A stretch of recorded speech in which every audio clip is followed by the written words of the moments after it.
For 1,000 years, the planet Belkar groaned under the weight of a legend, literally. The dragon known as Garnok the Colossal had once been a fearsome guardian of the sapphire moons. But centuries of peace, luxury, and endless plasma grape pies had turned him from myth into meme. He had ballooned into a waddling heap of scales and wheezes, his wings useless flaps, his fire breath reduced to smoke-ring hiccups. So when the Galactic Council begged Earth for help during the Great White War, they didn't want soldiers. They wanted a trainer. Enter Captain Rex Vaughn, former Terra military physical fitness instructor, 6-time ultramarathon champion, and rumored to have once drop-kicked a grizzly bear for cardio. Let me get this straight, Rex muttered as he stared up at the sprawling mountain-sized beast that was Garnok. You want me to whip this gelatinous skyscraper back into dragon shape? Counselor Zorin of the Vala Confederacy nodded, trying not to gag from Garnok's breath, which smelled like fermented nebula cheese. If he doesn't lose weight and regain flight, the planet's gravitational stability will collapse. Also, he snores loud enough to trigger tectonic shifts. Rex dropped his bag of protein bars and cracked his knuckles. Then let's get cooking. Dragon roast style. Day 1. The Awakening. The training compound, once a military fortress, now resembled a gym for titans. Giant treadmills, boulder dumbbells, swimming pools the size of lakes. Garnok, however, refused to budge from his pudding pit. I'm the mighty Garnok, he roared, jiggling like pudding in an earthquake. Why should I move when the stars should move for me? Rex, holding a megaphone the size of a car engine, didn't flinch. Because, Lord Lizard, the only stars you're going to see are from fainting during squats if you don't move. The dragon blinked. No one had ever talked to him like that. With a rumbling sigh, Garnok lifted a talon and passed out. Progress. Month 2. The Resistance. Every day brought battle. Garnok would cry, complain, fake indigestion, pretend his tail was sprained, and once even tried to eat the treadmill. Rex answered every excuse with ancient Terran wisdom. Pain is just weakness leaving your blubber. Stop crying. You're just sweating from the soul. Do it now, or I'm swapping your diet with asteroid dust and regret. He built a custom diet plan. 0 pie, 0 meatworms, and only protein slugs, steamed veg algae, and his own dragon shake, plasma milk, egg stones, and a fistful of flaming pepperberries. Garnok screamed like a baby every time he drank it. But he drank it, and then he started lifting. Year 10. The Burning. Garnok shed his first ton. It made galactic news. The once-immobile dragon now waddled across the compound, dragging old boulders in chains. Rex attached fire jets to his wings, forcing Garnok to flap harder just to stay grounded. IT burns. Garnok bellowed as sweat poured off him like lava. Good. Rex barked. That's your old self melting off. He wept. He roared. He vomited twice, once on a nearby moon, but he endured. When he finally managed a 10-second hover, the crowd of reporters and alien trainers cheered like it was a solar eclipse. He crashed into the lake afterward, but he smiled. It was the first smile in centuries. Year 100. The flame returns. By now, Garnok was unrecognizable. His belly no longer dragged like a canyon behind him. His scales gleamed with oil and pride. He'd dropped 7,000 tons. And more importantly, he'd flown. Even the council offered Rex knighthood status on a planet named Rexosis 1. But the human refused. Not done yet. He may be flying, but can he fight? Year 500. The Challenge. The Belkar star system faced a new threat. Void serpents.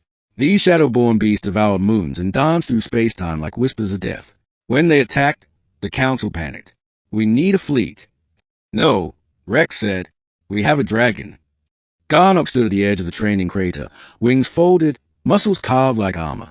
I've waited for this. He took to the skies like a missile forged from vengeance and sweat. His roar cracked satellites. He dove through black fire, tail-slapped a serpent into a wormhole, and unleashed a breath so intense to collapse an entire swarm into radiation dust. He was no longer a burden. He was a guardian again. Year 1000. The Legacy. 1,000 years after Rex arrived, the statue was unveiled.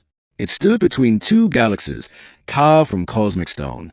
On one side, Captain Rex Vaughn, arms crossed, scowl eternal.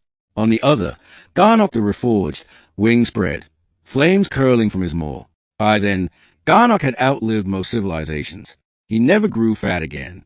He mentored young dragons, hosted interstellar fitness shows, and taught that change didn't come from power. It came from pain, persistence, and a really mean Terran yelling in your ear. As for Rex, he vanished after his mission. Some say he took a hyperpod and began training an extinct species of lazy Titan whales near Andromeda. Others say he retired to a beach planet and now runs a smoothie shack called Fire and Flex. No one really knows. But every year, on the anniversary of Garnock's first flight, a voice echoed from the stars. No excuses, just results. Description: an obese alien dragon, once the terror of galaxies, had grown so large he nearly collapsed a planet's orbit.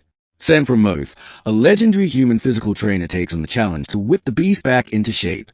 Over 1,000 years of brutal training, sweat, and cosmic discipline, the dragon transforms into the galaxy's greatest offender. Hashtags: Alien Dragon, Human Trainer, Sci-Fi Fantasy, Redemption, Weight Loss Journey, Space Gym, Cosmic Training, Legendary Transformation, Human-Alien Bond, Epic Battle, Dragon Rebirth, Interstellar Fitness. You said, human physical trainer whipped the fattest alien dragon for 1,000 years back to shape then. Kaita Camplet destroy 2,000 words. ChatGPT said, title: 1,000 Years of Glory, How a Human Trainer Forged a Legend from Fat. Length, ~2,000 words. Prologue: the dragon had become a planetary crisis. Not a metaphorical dragon. A real one. Garnock the Infinite, once hailed as the guardian of the celestial gates, was now known galaxy-wide as Garnock the Grotesque. Once mighty wings drooped like melted sails, his breath barely sizzled, and his scales were buried beneath thick folds of gelatinous mass. No one could move him. No one could motivate him. No one dared even look him in the eyes, until I sent Captain Rex Vaughn, the most ruthless physical trainer in the galaxy. You've whipped mercenaries, mutants, and even warlords, Counselor Vay told him. But this dragon is hopeless. Rex dropped his duffel bag and stared across the plains where Garnock slumbered like a lazy mountain. He cracked his knuckles. Hopeless, he repeated. I like that word. Chapter 1. The first day is the worst day. Rise and sweat, scale sack. Garnock's eyes peeled open, slow and irritated. A mosquito? No, a human. Standing on his snout with a megaphone. Go away, the dragon rumbled. I'm in the middle of my nap. Year 4, I think. Rex didn't flinch. Get up, you cosmic hippo. You're going for a walk. The dragon's laughter shook the sky. Walk?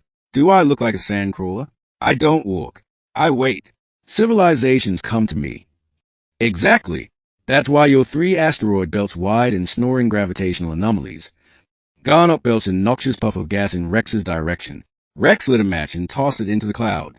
The explosion blew off a layer of grime from Garnock's neck. See, Rex said, we're already making progress. The dragon blinked. Are you trying to kill me? No, I'm trying to make you alive again. Chapter 2, Diet of the Doomed. For the first 10 years, Garnock protested every change. No more plasma pies. No more molten meatballs. No more 12-course lava cheesecakes at midnight. Instead, algae broth, steamed iron roots, protein cubes, and Rex's infamous fire gut shakes, a blend of meteor dust, liquefied capsicule, and fermented beetle enzymes. Garnock wept. Literally, a dragon sobbing into a bowl of salad was televised across 29 systems. But Rex remained iron-hearted. No results without sacrifice, he growled. Now drink the shake and fly or die fat. I hate you, Garnock moaned. Good. Hate burns calories. Chapter 3. The torture begins. At first, Garnock couldn't move more than a few feet without collapsing. So Rex had him crawl. Across burning coals. Through gravity swamps. Across asteroid belts full of thorny minerals. Then came resistance boulders. Titan rope climbs. Volcano laps. Once, Garnock tried to sneak a nap during lava swim hour. Rex dropped an orbital alarm satellite tuned to his voice directly over Garnock's head. Wake up, you flameless turtle. Sweat is the fuel of victory. The dragon swore, then swam, then puked, and swam again. By year 50, Garnock could jog. By year 100, he could hover. By year 200, he flew 10 seconds and collapsed with a grin on his face. Chapter 4. Progress Hurts. Garnock had lost 10,000 tons. His bones creaked less. His scales gleamed more. He was sleeping through nights without rolling over cities. And he began to care. He adjusted his own diet. Crafted tail-weighted flight routines. Memorized Rex's maxims. If you're not sore, you're not alive. Pain is your body begging for change. No more pity pie. Still, he doubted. I'll never be who I was. Rex shook his head. Good. You'll be better. Chapter 5. Visitors from the Past. Word spread of Garnok's transformation. Some came to cheer. Others came to mock. A young dragon named Krezel, a descendant of Garnok's rival, hissed at him during a practice dive. Old lard bucket, you think muscle makes you matter again? Garnok landed with a boom that shook the sky. No, but I'll still fit through the sky more while you're still squeezing through wormholes. Then he backflipped into a somersault, snapping wind in a thunderclap. The galaxy gasped. The fat joke stopped that day. Chapter 6. The Reckoning. At year 700, the Void Harvester returned. A massive sentient energy beast, it fed on weakened stars and dying planets. Garnok had once fled from it. This time, he flew straight toward its open maw. Rex watched from the warship, fingers gripping the railing. Come on, big guy, show them. Garnok rocketed into the beast's gravity swirl, spiraled up its spine, and ignited his breath, a flame so intense it burned white. He pierced the harvester's core with a roar that echoed across galaxies. When he returned, singed but alive, he landed beside Rex and said, I didn't burn out. You never will, Rex replied. Chapter 7. The Final Year. By year 999, Garnok was a legend reborn. His wings were strong enough to cast shadows over moons. His chest was solid enough to stop meteors. His fire melted entire war fleets. He trained other dragons now. Rex watched from the observation tower, a little grayer, still iron-voiced. You're not the same dragon I met, he said. Garnok snorted. That one couldn't even scratch his own back. And now I can crush the stars, but I'd rather teach others how to rise. Chapter 8. The Departure. On the 1000th anniversary of their training pact, Rex packed his last bag. You're leaving, Garnok said quietly. You don't need me anymore.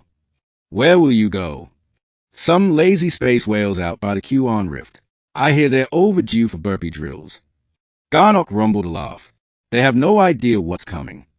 They clasped hands, claw to palm. You didn't just give me muscle, Garnok said.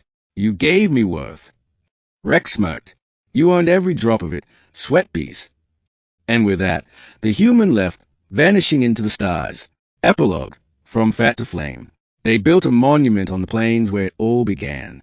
A giant statue of Garnok in flight, with a tiny human figure perched on his shoulder, megaphone raised. Inscribed at the base were the words, no excuse, no pity, no pie, 1,000 years, a single legend. And every year, across the galaxy, dragons and soldiers alike gather to shout the chant. Train hard, breathe fire, become more,